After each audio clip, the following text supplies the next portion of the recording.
Alright, today we're making nitrogen triiodide. So it's a fairly safe reaction, but just in case you should go to some precautions by wearing gloves and safety glasses.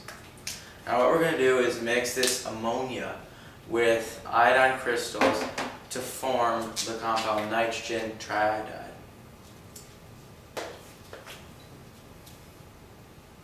Alright, now that we're all ready to go, what you're going to do is take 1 gram of the nitrogen triiodide, which I've set out on this paper, and pour it into a glass.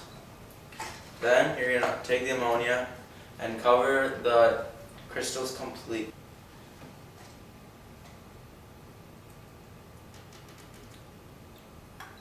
Then you let that sit for about 15 minutes and a precipitate will form.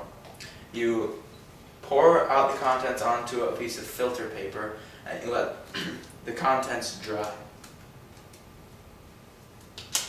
Once it's dry, you should leave it in a secure place where no sounds, nothing is going to touch it, and in about 4 hours it's so dry that just by the touch of a feather it will make a snapping like explosion.